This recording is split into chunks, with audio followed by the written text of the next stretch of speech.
All right, episode 15. Yeah. I mean, coming up one more week, and then we're into 4-month territory.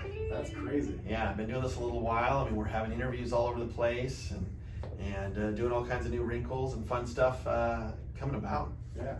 So we're this is going to be kind of a little bit of a different episode than we've done in the past. Normally, we will have kind of a this week in sports law, in compliance. Yeah. We don't really have time for that today, unfortunately. Yeah, we'd love to, and there are some things going on, but we've got a caller that we're going to talk about here in a minute. We've talked to Oregon. We're going to talk to Oregon State. So we've got a couple of calls and interviews today. So we're pretty packed up today. Yeah, well, and I'm really excited because we're going to have an interview with a kid, this guy who challenged me. Yeah, he challenged nickname on. Yeah, and my guess is the guy's going to be good, but he's not going to know. I don't know. We'll see. We'll see what when people pop off like this guy did. We'll see. You know what I mean? You better bring your A game. I'll be ready to go. I know you're going to bring your A game. I'll be ready to go. I'm sure he'll be ready to go. It'll be a lot of fun. It'll be fun. All right. Okay. So now we're... Why is it doing that when I do that? Isn't that weird? It was just spectacular. That's new. Yeah, Kyle Skillman at BSK. How do I do that? Weird, okay. All right. Okay, let's see here. So I'm going to go to... okay, I'm ready. This is the ad, right? All right, so what does that sound mean? Well, that's a call, right? And we got a call coming in, and I think that we're going to talk to Ryan. No, this is Oregon State. Oregon State. See, this show, we have so many things packed into this day. We're going to talk to Oregon State and Ryan. And Ryan, that's right. Ryan from Miami. Ryan from But Miami. this is going to be Oregon State. Oregon State. So Kyle Pifer from Oregon State. That's right. And so this interview is going to be brought to us by who, Aaron?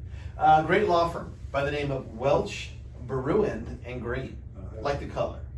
And we're located in Portland, Oregon.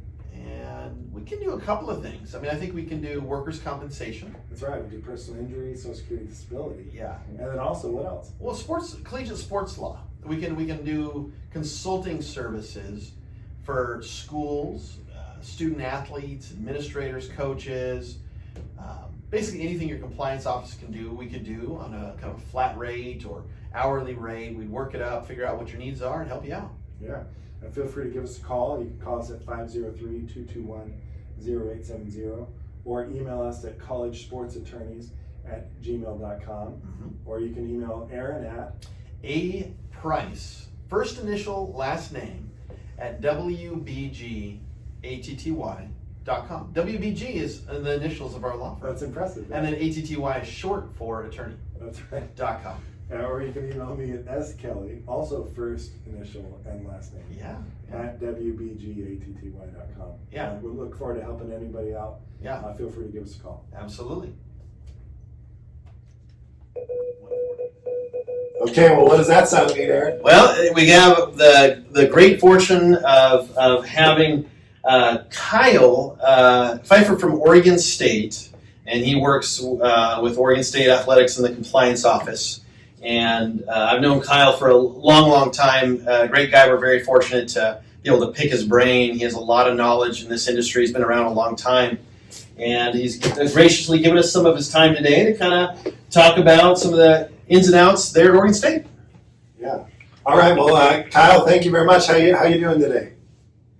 I'm doing fine, guys. I'm looking forward to talking to you. And yeah, I've been here at Oregon State about 6 years this time, so hopefully I know a little bit about what's going on around here. Yeah, that should give you enough time. Yeah. So, Kyle, one of our first questions that we ask people in the compliance world that we're interviewing is kind of, can you give us a little bit about your background, kind of where you went to school, and then kind of how you got into the compliance world? Yeah, sure. So, to go way back, I grew up in Indiana. Thought I wanted to play baseball. Went to a Division II school in South Carolina, Francis Marion University, home of the Patriots. And once there, Division II compliance isn't really a big thing, but kind of got interested in athletic administration for sure.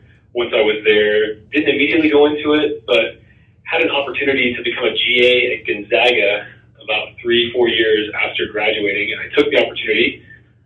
So ended up in Spokane for about 4 years, ended up taking a job at Oregon State, was here for about 2, went to Washington where honestly I got pretty fortunate. There was some turnover at the director of compliance role, and I was pretty quickly promoted. I was probably a little too green to be running a major university compliance shop, but I got through it. I did a good job, and then came back to Oregon State after that with Bobby Careless was the AD in 2013, and I've been here since. Yeah, that's cool. That's awesome. Was there anybody that you felt like kind of gave you your big break in compliance? Any one specific person? Yeah. So when I was kind of a lateral move from Oregon State to Washington. It was lots of reasons behind that, but I wanted to get up closer to my wife's family. That was a big part of it. But once I was there, I reported to John Morris. He's now the AD at Tufts out in Boston. He had been in the compliance role for several years up at Washington, and he's been kind of my mentor ever since. Stay in touch with him.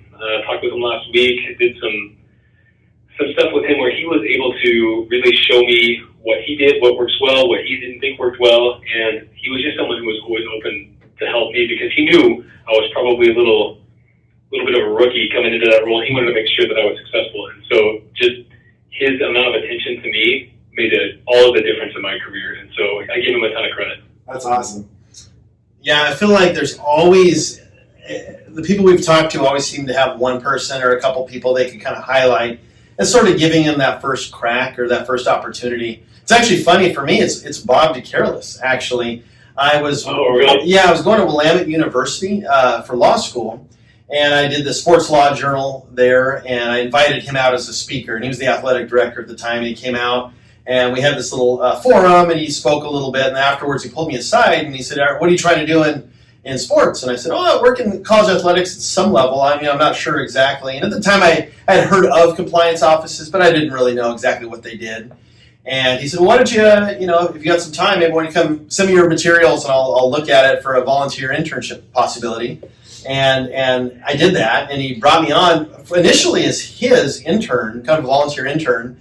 And then he kind of introduced me to the compliance office. I helped out a little bit there, and then I volunteered for about a year and a half. And then finally a coordinator position opened up, and so I was a coordinator for a period of time at Oregon State. And I was there until my alma mater called USC, and they had an assistant director position that was a step up, and it was my alma mater. It was hard to turn down, and we were under sanctions at the time, so it was a unique opportunity, and so I left for that. But yeah, so Bobby D, I know that name really well, and I think he's at Michigan now, actually Santa Clara. I think he was at Michigan, but I think he's a deputy at Santa Clara right now. Yeah, really good guy. Really liked him, a hardworking guy. But anyways, it's funny how that works, So it's pretty small once you're in the industry for sure. Yeah. So what's your specific title at Oregon State, and kind of how big is your office, and kind of how's your office structured? Yeah, so I'm a senior associate athletic director. I am one of 4 senior associate athletic directors. We have 3 deputies in the department, which is I think a little unique, but just about how it works. And then we have our athletic director. I report directly to him. The compliance office has me plus 3 others, all full-time here in the department. Then we also have someone in the financial aid office and in the registrar's office that are kind of dedicated to athletics on a full-time basis. So that's the crew. I also oversee 2 sports as sport administrator. That's women's track and men's golf. And so that does split my time for sure. And then being on the executive staff takes me away a little bit as well. So I think my compliance staff would tell you that I'm a 0.5 at best, but I definitely sit in the compliance office, and that's my day-to-day. Oh, that's awesome. So what is a typical day for you like at Oregon State there? I mean, I know we had the good fortune to have a tour given by you, and we walked around, and actually while we were walking around, I remember you had an assistant coach for basketball come up and ask you a question about recruiting, and it was my first indication that that kind of stuff happens all the time. So what's a normal day for you like? I was thinking about this. I think today of all days is probably a really good example. So bright and early, the liaison with the housing department making sure that our freshman athletes have the vet that our coaches are after, making sure they're taken care of and have space. Then I was in a meeting with one of our elite athletes. We have a consult that helps us with ability insurance, like future earnings protection, those types of things. That was a good conversation. Then we walked into the women's rowing office to talk about postseason selection criteria. Didn't know I was going to be involved in that one when the week started, but happy to help. Then later today, I'm going to be working with our faculty athletic rep on some academic fraud monitoring and a student who became injured to the point to where they unfortunately can't be a part of the athletics participation anymore, but just kind of what that means for the meeting with them one-on-one to kind of go through the particulars. So that's today. And so that's a wide range of things that happens, and that's pretty typical. And then, like you said, walking around the hallway, I never know who's going to stop me, whether that's tickets representative, a coach. I don't know. So it's always interesting what's on our plate today. Oh, that's cool. Yeah, I can completely relate to that. And yeah, I would always carry, actually, when I was at USC, I would carry a little notepad and a pen. I started doing that in my pocket just because what would end up happening is that sometimes I'd have to go across campus, have a meeting or two, and by the time I got back to my desk an hour later, I might have 3 new questions from 3 different people. And I didn't want to forget them, and sometimes they weren't ones that were appropriate to sort of answer right on the spot. Like I needed to look into it or bounce it off a couple people. And so, compliance can be multifaceted and fast-paced, and you got to be able to balance lots of things at once and speak into a lot of different things, And so I know Kyle does a great job of that, and I used to kind of work in the Pac-12, and he's got a great reputation in the Pac-12. So those are good answers. Kyle, I was curious. Does Oregon State, would you consider it to have any sort of unique or special challenge that you deal with? I know, like, for example, when I was at USC, there was different challenges that we sort of approached than maybe when I was at Oregon State. I mean, there were all the same rules, of course, but, at USC, for example, we had a lot of high-profile athletes. We had agents on campus all the time, so there was different kind of things we tried to attack. I don't know if there's anything that you've kind of noticed between Washington and Oregon State, different schools, but Oregon State specifically, that might be unique. Yeah, I think we do have some stuff. You mentioned like at USC, you're sitting in Los Angeles, right? And you had a ton of elite level prospects within driving distance. And that's not really the case at Oregon State. We got some good athletes in Oregon. I'm not trying to downplay that, but Corvallis is a small town. Portland's up the road an hour and a half.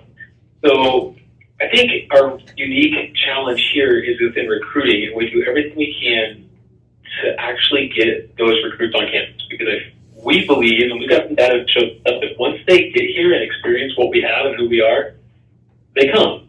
So that's a hard thing to do. We can't just get people to fly through from LA on their own or whatever, from across the country. So that's one of the unique ones. We also we're a quarter system, and right. I think there's only 6 or 7 major schools that still run on the quarter system. Ohio State switched a couple years ago, so most of the rules are written for semester schools, and we have to constantly tweak what we do to make sure it fits that system, whether that's financial aid, eligibility, across the board. And on top of that, we have a unique challenge in our financial aid system. They charge per credit, and it is out of control. We have like 5 different scales for how we charge credit and tuition around here for a student. So staying on top of that for our equivalency sports is a full-time job. Oh, man, I bet. Yeah, that's a great answer. Thank you for sharing all that. Those are unique, and every school has their own sort of things. I worked at Oregon State, which was quarter, and then I did USC, which was semester, small college feel versus major metropolitan area. It's funny how all the different, the rules are all the same, but it's unique challenges that you face on campus, given where your school's located or how big it is or different things. So that's a good answer. I appreciate that. Yeah, and just to compare it to another school right here in the state, University of Oregon's down the road. They have to do a ton of stuff around gear, because I think Nike probably has a better contract with Oregon than they do with Oregon State. They just have a lot more, and so they have to make sure that they track every single thing that comes through there, where we do some tracking, but I don't think it's to the same level as what they have to do, or maybe USC for sure, what we did at Washington. That's just not a focus here that it is in other places. Yeah, that's a great point. Does Oregon State use any particular software to kind of help the compliance office? I know, Aaron, when you said when you were at Oregon State, they did mostly just paperwork, right? But it was kind of paper-oriented. But now does Oregon State use any kind of software? we picked up a jump forward contract probably 7 or 8 years ago at this point. I'd have to look back to know exactly when. And for a while, football had blue chip, so when we had a coaching change a couple of years back, that unified. So we're all on jump forward, all across the board. Is it perfect? No. Again, we're a quarter school. We're trying to smash our system into something that's kind of out of the box. I think a couple of our programs use some different software for recruiting, which makes it a monitoring challenge, but we work with that. But Jump Forward is our main place where all of our information is. It's helpful. I think it probably helps us justify like one less person in the office because of some of the automated stuff it could do for us. Yeah, absolutely. I agree with that. When I was at Oregon State, I was a little bit early. Not all schools were using software. It was just sort of becoming prevalent. And so we just, we used binders and trackers and Excel spreadsheets and that sort of thing. So we did the best we could with what we had. But when I went to USC, we had Jump Forward, and it was sort of new, but it was branched everywhere. There was some people were using ARMS, and some people were using Blue Chip or different things. So there was like 8 different systems, and it was a mess. And eventually, we all went to Jump Forward and kind of unified it. That was a big challenge, but I agree. I mean, I felt like a lot of times the monitoring it can do, or the tracking, or the paperwork keeping, or whatever, helps a ton. And so I'm glad to hear Oregon State's using something. And again, it's not perfect, and none of those software systems are. They do what they can. They do as best they can. I'll just give you an example. I think in the last 3 weeks, I've probably got 50 different warnings that our football staff is recruiting when they're not supposed to. Yeah. And every single one of them is checked out to be okay. Like, our football staff knows how to recruit, knows when to be out, but the system just isn't up to speed enough to be perfect. Yeah. So I wake up to 20 emails about warnings of our football, and I'm having a small panic attack, but turns out to be okay. Yeah, I ran into that a lot, or different calls that maybe there was some justification, or if it was somebody in development that was reaching out to somebody with a prior relationship or whatever. But there was always little flags that I got. 99 times out of 100, it was fine, explainable. But so it was almost like overcatching a little bit, and I had to add a lot of notes. And so, yeah, those are wrinkles, but it was good. It was at least some good documentation. Use it for the CARA logs, and we tracked a lot of paperwork in there, official visits, unofficial visits, that sort of thing. And I think it definitely helps. Yeah, it probably better than having the binder system or just trackers on your computer, that sort of thing. It's easier when an audit happens or a problem, and you can kind of run reports and that sort of thing. No, that's good. That's good. I agree. What are your thoughts on this transfer portal? It was sort of new. Right when I was leaving compliance at USC and moving to Oregon, it was sort of coming into play, but it hadn't went into practice just yet. And so I kind of missed out on the actual functionality of it. But just curious your thoughts on how it's working. I mean, do you like it? Is it do athletes, are they just sort of dumping themselves into it to try to get maybe some more attention out there? I'm just curious the workings of it in your opinion. I think overall it's been positive. I don't believe it's increased the number of transfers by any chance. I think this data came out a couple weeks ago to show specifically within men's basketball that the last 3 years have been relatively the same. So the transfer portal went live in October 18th, if I'm not mistaken. So what it's done is it's made us more efficient in our office. So when they go in there, I don't have to send letters to every conference, every school that these students want. Yeah. It's just done. It's there. It is interesting that caveat of going into the transfer portal means that your school is going to cancel your aid, potentially. That gives us the ability to do that. So that, I think, might have pushed a few things to the ground instead of being fully above board, but I think it has brought more things to light, more understanding of what the transfer system is. So I think overall it's been positive, and the students know it's an option. So where before they had to educate themselves on how to get permission to contact, what they could do, what they couldn't do, and now it's easy enough, everybody goes the same path. So if somebody comes to you, let's say you got Joe Blow, football player, and comes to your office and says, hey Kyle, I want to go in the transfer portal, I want to transfer. What do you do? Do you sit them down and go over the basic rules, like, hey, your scholarship? Do you let the coaches know? What process do you generally follow? That's exactly it. Hopefully we have a chance to sit down with the students. Sometimes it's an email that just comes in and says, I want to. Yeah. And so you don't really have that chance to do that. You might respond to that email with some education. But yeah, the first thing is I make sure the coach and the sport administrator are aware that this came through. 99% of the times they're already aware of it before we are, which is fine. And we make sure that we get them into that transfer portal on a timely basis. I think it does. It's given the students some power over their own lives, which is again positive. So we just want to make sure that they use it appropriately and that they don't do it after a single bad day, bad practice. Yeah. Like, are you sure that this is really what you want to do? We want to make sure we have that little bit of a touch point to make sure that they're not overreacting on something that maybe they're going to regret. But at the same time, it's their decision. They get to do it, and we follow their lead. Do the rules place any? Is it like 48 hours, or do you have a certain time limit you have to get them in that portal from request? Yeah, once it's in writing, once the request is in writing, we have 48 hours. Gotcha. Okay. So, Kyle, thanks again so much for your time. I guess kind of some two last points we want to go over with you. And the first one is kind of what advice would you give to someone who's maybe wanting to get into the compliance world, wanting to get their foot in the door? What type of advice would you give to that person? I think the first piece is make contact with a compliance office. And what I mean is, if you're out there, whether you're in law school, whether you're undergrad, maybe you're out of school, I'm not sure whatever the situation is, you're going to have to put in some time volunteering and getting to know that, one, that's where you want to be, and two, that they have an opportunity for you. Because so many times, like, I get, someone from a different state, someone from so far away wants to do something for us, and it's impossible for it to do it remotely.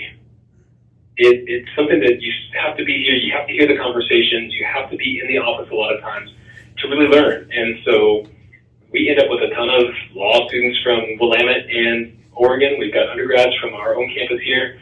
And many times our interns go off and are very successful. The last three, in fact, have all gone on to full-time positions. So that's how you have to put the time in. You have to get yourself and immerse yourself, because that first interview that you have out there, they're going to expect you to know your stuff, even if it's an entry-level position. You have to have the knowledge to show that you can do the job. Otherwise, it's going to be hard to hire, because I'm the person doing the hiring, and I can't hire somebody who's never been involved with it. Yeah. I think there's one of our, maybe 2 or 3 weeks ago, we interviewed somebody that had said basically that, like, even entry-level jobs now really require some knowledge. I mean, maybe 10 or 15 years ago, you could kind of just, you're a coordinator, we'll just fit you in and give you some tasks. Now, no, you really need to know, have a basis knowledge. You need to know a little bit about CARA and recruiting and eligibility, or some basic stuff. You can converse with the coach appropriately. And so it's just gotten a little more competitive, and so I think to get that experience, because it's tough, it's that catch-22, how do you get that first job? And how do you get that experience? Well, you have to volunteer, I think, or intern or something to that effect. That's what I did at Oregon State, too. I mean, nobody was going to hire me with zero experience. It didn't matter that I went to law school or that's great, but that had nothing. It really didn't help the office at all. So I needed to volunteer. And so, I think I think, Spencer, wouldn't you agree? We've heard that same sort of advice quite a few times. Yeah, do anything you can to get your foot in the door. Intern, be willing to do the grunt work, but you've got to be there. Yeah. And you've got to have You got to be there. You got to be there. That's just what it comes down to. Yeah, exactly. Yeah. Gosh, Kyle, man, I know you're busy and you got other things to do today. We'll let you go, but thank you so much for your time and your insight. I know that I've reached out to you, and I've reached out to you a couple times. I've always appreciated your skill set in this business. You have a great reputation for the people that I've talked to in the Pac-12. They've always spoke highly of you, and I know you're really well liked at Oregon State. And so just appreciate your time, man, and keep doing what you're doing. There's big things ahead for you, no doubt. Oh, appreciate that, guys, and anytime. Love to talk. All right. Thanks, Kyle. Thanks, Kyle. Take care. Bye. Bye, thanks, guys. Bye. All right. Well, what does that mean there? Well, that is the sound of music. What that is, that's an announcement that we have a caller on the line that's going to assist our podcast in some way. Who do we have today, Spencer? Well, let's have him introduce himself. So why don't you go ahead? Hi there. My name is Ryan Center. I have spent the last almost 18 months interning at both the compliance offices at the University of Miami and Florida Atlantic University. and just recently graduated law school from the University of Miami here last December. Hey, congratulations, Sam. That's awesome. So where are you from originally? Originally, I'm from a small town in central Minnesota, St. Cloud, Minnesota. It's about 70 miles north of Minneapolis. Did my undergrad at the University of Minnesota, and then came to Miami for their sports law program. Oh, that's awesome. And so when you were at Miami, did they connect you with the compliance office there at University of Miami and then at FAU? Is that something you reached out and made those connections?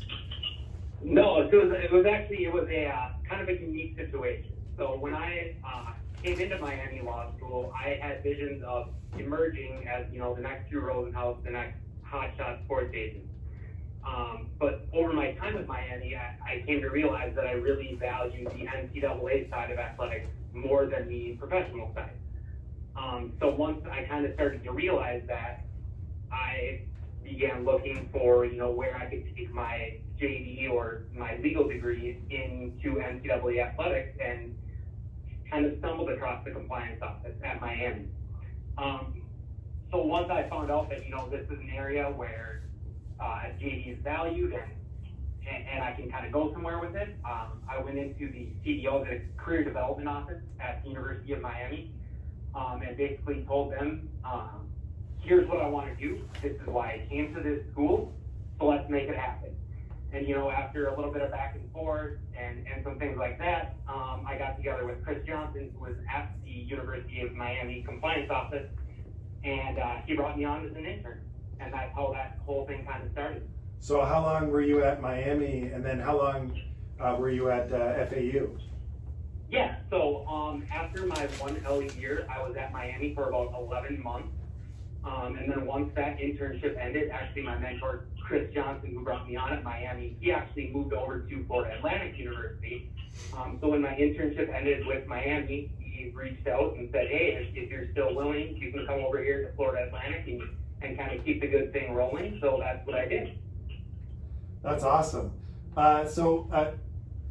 Yeah, that's well, it's funny. I was gonna say you sound like somebody that would be successful in compliance. I was in compliance 8 years. I was I don't know if you knew that from the podcast, but a couple years at Oregon State and then 6 years at USC, and kind of ended as a director for football and men's basketball. And I know a bunch of people, and Spencer probably picked up on a flavor of that.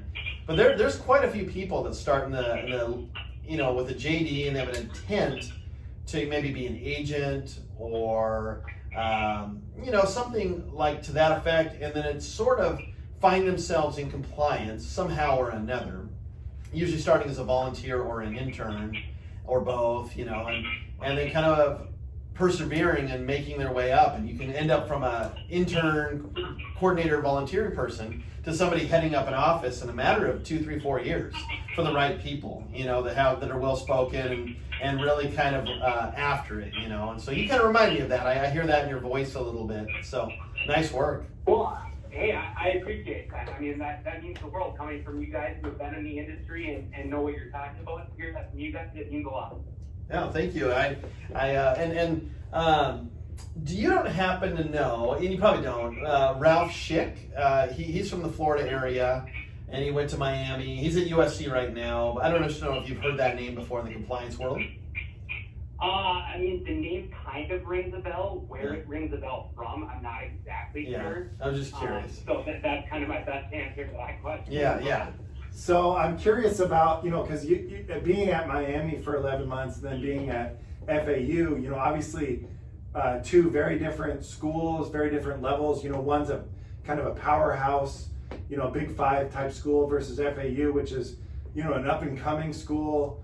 But still kind of on the smaller end as far as the sports spectrum. Can you kind of compare the two schools? Like, what was your experience like at both schools? Yeah, absolutely. So, actually, what most people might find kind of surprising is that the number of student athletes at the University of Miami and Florida Atlantic, are quite comparable. It's around 450 student athletes, give or take, at each school. But with that being said, it's been previously addressed on your podcast, when you're going from, one of a Power 5 institution to a non-Power 5 institution, I think the major difference was just the resources that are available, for the office. So at Miami, I think we had, 6 full-time staff, with me coming on as an intern, and in the past, 6 months, I think they've added a few interns since I left. So it's a pretty well, you're in your own groove at Miami, you have your own position, you do it, and you do it well. Where at FAU, the resources necessarily aren't there to, hire all those people. So it's a smaller staff. I think they're trying to get it up to, 3, maybe 4 total people. But when I was there, it was 2 people and me as an intern. So in that situation, I mean, there's not a different set of rules that apply to, Power 5 or the smaller or lesser known schools. So we're following the same rules, regulations, things like that. It's just at the lesser known schools or, the non-Power 5 schools, you're wearing a lot more different hats. You're dabbling a little bit in recruiting, you're dabbling a little bit in the transfer portal, you're dabbling a little bit here, there, everywhere. Where at Miami, you have your, set of bylaws, and you kind of stick in your lane, but those bylaws like the back of your hand. Are you, what's your next move, man? What are you trying to do? Are you trying to move up in the business? Do you still want to stick with compliance? You want to see it all the way through for a while? Yeah, absolutely. I mean, like I said, when I walked into the career development office at Miami, when I was trying to get my first internship, I said, this is what I want to do. This is what I came here for. Yeah. So since I graduated this past December, I've been, applying anywhere and everywhere for compliance jobs across the country. And I've had a bunch of interviews, a handful of, second and third interviews, a non-campus interview, but, just throwing out feelers here and there and trying to get my foot in the door in the industry. Yeah, the good thing here, we have a lot of listeners from a lot of different schools, Arizona State and Syracuse and USC and Purdue, and they have openings. And hiring season for compliance is kind of March, April. You probably knew that, but kind of, we're coming into the heavy hiring season here in the next couple of months. And there's probably going to be, around the country, I would imagine, 40 or 50 assistant director jobs open, and then probably 30 to 35 director jobs open or higher around the country. And if you kind of network and know the right people, you're definitely going to land something, I would think. And plus, BSK Law Firm, is hiring from time to time. There's a lot of opportunities out there. So I think you're doing the right thing by joining our podcast and getting your name out there. Yeah, absolutely, and that's kind of what I've been told from people who I've been working with at both at Miami and Florida Atlantic, is that the hiring season is kind of coming upon us right now. So while it might not have been from December until this point, might not have been the most fruitful search, that things will be coming around here in the next month or two. Yeah. March, April is heavy, and most schools and most of the people that I know, they hold the better jobs until March to release them, March or April, so they can get the better candidates. It's going to be more competitive, but there's going to be a flurry of jobs that in the next 3 weeks or so that are going to start getting released. And people talk. I mean, when we would hire people at USC, we took some people at USC that maybe didn't have the full pedigree. You know what I mean? Like they were an intern somewhere. And then we would hire them aboard for personality, but everybody would know somebody. I mean, the whole network's connected, and every single time we interviewed, somebody knew that person that we knew, and we could ask kind of, what do you think of the person? Are they a people person? They work hard, they organize? And one wrong answer of like, well, I don't know, and that would be the end of it, but the right answer of like, yeah, this is a good person, this is a good hire. And that could be all the difference, and so that's why your reputation's like gold in that industry. And so that would be my advice to you, is just network like crazy, treat everybody fair and with respect, and then when you move up the chain, pay it forward, and do the same for people below you, Oh, absolutely. I mean, I will be forever grateful, to the University of Miami for the opportunity that they gave me to just, even get my foot somewhat in the door as an intern, and I'm taking it and running with it. So that's kind of where I'm at right now. Yeah, I remember one time, and then we'll move on from this, but we had a job opening at USC for an assistant director position, And I hope it's okay that I say it, but and we had 1,300 applications for it. We had it open. Wow. Yeah, we had it open a week. I mean, 20-year lawyers. We had people with MBAs, PhDs, a couple people from Ivy League schools. It was insane, and so you couldn't really weed through it all. And oftentimes we would just hire the person that everybody sort of knew, and we wanted to work with, and that's just the way it went. So sometimes that's hard if you're outside of that network to get in, because you could be a really qualified candidate as an MBA from Stanford and whatever, and just can't seem to land that job, because those are choice jobs. I mean, once you get on the inside, right, I mean, those are at the higher level, when you're the director or running an office, those are good jobs. And so it's hard to move up in this business. You got to move around sometimes a little bit. Are you open to moving outside of Florida? Oh, I mean, absolutely. Like I said, I'm from a small town in central Minnesota. I've lived in Hawaii. I've lived now here in Florida. I'm open to going, anywhere that's gonna let me, get my foot in the door and start expanding my NCAA compliance road. All right. Well, if there's any listeners out there, you guys that are going to be looking for somebody here in the next month or two during hiring season, let them know. Reach out to them or reach out to us or whatever. We'll connect you guys. And let's get it Yeah, going. that'd be fantastic. Hey, Yeah. I'm open to any and all comers. All right. All right. Well, one thing that we know that's really important to work in NCAA compliance is you got to know the college nicknames, right? Yeah. That's huge. Oh, it's very important. It's critical, or you can't get hired. Aaron knows them backwards and forwards. Oh yeah. So Yeah, one of the other reasons why we wanted to have you on the podcast is because you challenged me to a college nickname off, yeah. which I most definitely did. which was I was thrilled with. I love college nicknames, have for a long time. Yeah. I try to instruct Aaron, So Aaron has come up with a game. He's going to describe the game, and then we're gonna get going on this thing. Okay? Sounds perfect. All right. So we're all about rules here. We're attorneys. We're compliance folks. We follow the rules, and so the rules are: can't use any written materials. You can't use the internet. Can't look up the answer. You either know it off the top of your head or you don't. Yep. And every one of these schools is going to have D1 in either football or basketball or both. So these aren't obscure schools. I mean, these are D1 in football or basketball or both. And you're going to have, so basically how it's going to work, we're going to start off with Ryan. He's our guest. And I'll tell you the school, the university, and you'll at that point have 10 seconds to say the nickname of the mascot, or The nickname. The nickname, yeah, because mascots are sometimes different, but this is the nickname. For example, Arizona State Sun Devils. That's what we're looking for, right? And so you'll have 10 seconds to name the nickname, and you can either say, I don't know, or you can take a guess, or just let the time run out. If you get it right, you get 2 points. If you get it wrong, Spencer then has a chance to steal, and if he gets it right, he gets 1 point. And then it transitions to Spencer, and he has the chance to go first to get 2, and you can steal if he gets it wrong to go 1. If that makes sense, and the first person that gets to 15 points wins. I think I can handle that.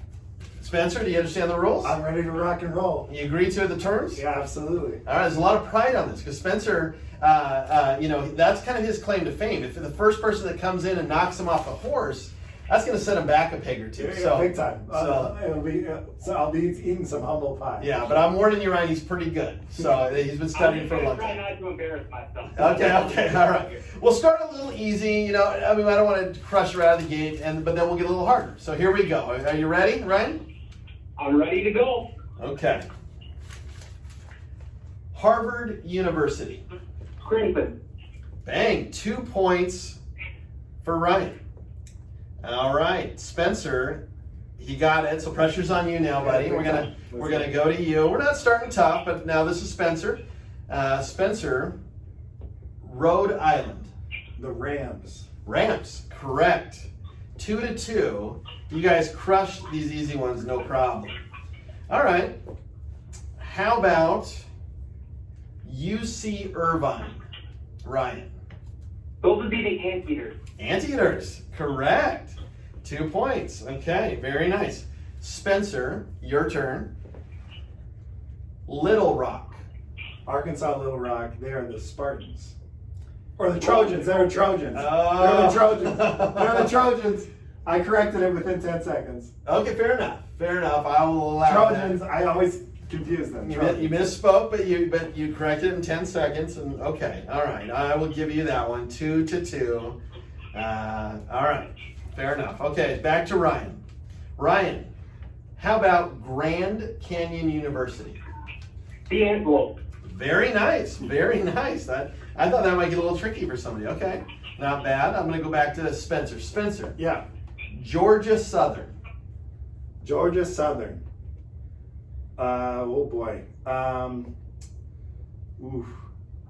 Are they the Eagles? Eagles is correct. They are. Very nice job. Very nice job. I wasn't sure. Okay.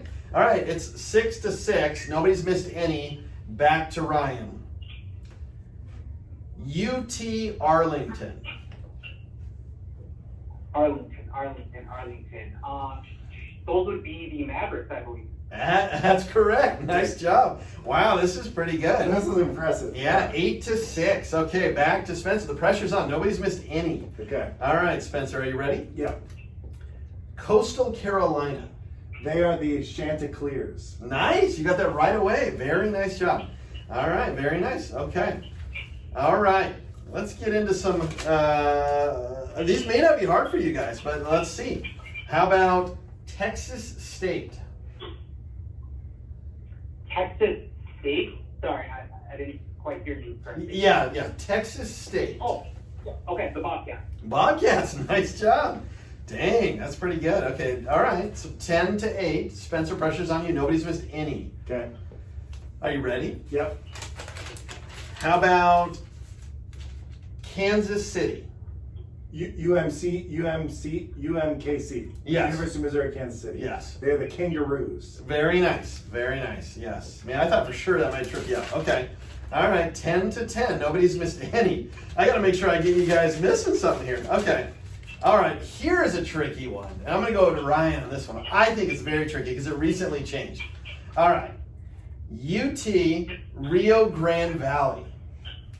Those would be the Vaqueros. Man. Very nice. Holy That's a smoke. good. That one did just change. That's a tough one. Yeah. Okay. All right. Spencer, Yeah. you ready? Yeah. Seattle University. Ooh. The Red Hawks. Red Hawks, got it. Okay. It is 12-12, guys. Nobody's missed any. All right. How about Brian? CSU Bakersfield. Those would be the Roadrunners. Nice. Yeah, man. Okay. All right. So he's getting ready to play. 14-12. Yeah, big time. Spencer, are you ready? Yeah. Chicago State. Cougars. Nice. Nice. All right. 14-14. Nobody's missed any. Holy smoke. Let's see here. How am I going to trip you guys up? I don't think the other ones are. Florida Coastal. Florida Coastal? Yep. Ooh. You might have got me on this one. I know Florida Gulf Coast. Yeah. I think. Do you mean Florida Gulf Coast? Because I don't Because think. those would be the Eagles. Oh, is it? Okay. Yeah. I had it as Florida Coastal. It's Yeah, Florida It's Florida Gulf Coast. Gulf Coast. Okay. I'm Florida tricky. Gulf Coast would be the Eagles. Eagles. Okay, good. Okay, That's- you got it right away. All that's right. right. So Spencer then has to get this one right or he loses. Okay. All right. I like this game. This is not bad, This is right? fun. We may have to do round two. Might have to do round two because nobody missed it. Yeah. There's got to be something. I'm going to have to make it tricky. We're going to go D2 or something. Okay. Yeah. All right. Spencer's got this. Has to get this one right or he loses the game. Okay. Pressure's on. Are you ready? Yeah. Tulane. Tulane, the Green Wave. Green Wave. Wow. I mean, nobody missed any other than Spencer might have misnamed one. If, to the extent that I misnamed, I knew they were the Trojans, but I will. Yeah, I mean I'm that's calling shenanigans on the misname. Right? I feel like Yeah. I want this one fair and okay. Yeah. All right. I'll give this one to you on the misname because I did miss that one. I knew they were the Trojans. I actually saw them play against Purdue a couple years ago at the NCAA tournament. They beat Purdue in a 12-5 matchup. It was a great game. Oh. And so I knew they were the Trojans. I did say the Spartans originally, and so I will Concede it. He won 16-15. 16-15. And as a tiebreaker, Quinnipiac. I'll leave that to Ryan. Ryan, let's see if Ryan knows it. Quinnipiac? Yeah. I should know this. They have a D1 hockey team. Is it,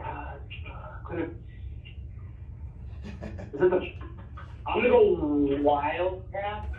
They're the Bobcats. Bobcats, okay. That was my other option. Oh, See, okay, see, we both missed one kind of. I had that one as the tiebreaker. So, but I think Ryan. Well, I think he won. Although Ryan's pretty good. No, I'm super impressed actually. Because I had some tough ones. That was some dang good. I thought nobody was going to get UT Arlington. That was a good one. And then I thought UT Rio Grande Valley, but that one didn't fool anybody. So impressive work, Brian. You came to the game. You were talking a big game, and he backed it up big time. I mean, he dropped. I did my best. Quinnipiac let me down a little bit, but I did what I could. Well, hey, I feel like that was after the game was over. You know what I mean? Like the horn sounded, the basketball game was over, and then he went up for a 360 dunk, missed it, but the game's over, right? But he had a triple-double in the game. So that was good. That was impressive. Yeah, don't worry about it, man. That's really good. And anyways, nice job, Ryan. You know your mascots. You're eager to work in this business, so hopefully we can help connect you to a few of the right people this hiring season and get you something big time, man.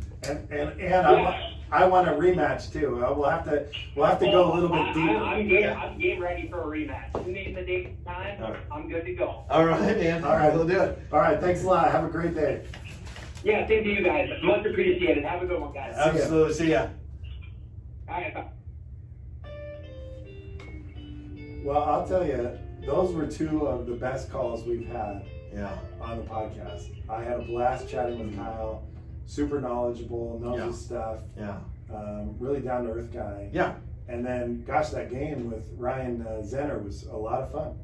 Yeah, Ryan Zenner impressed me.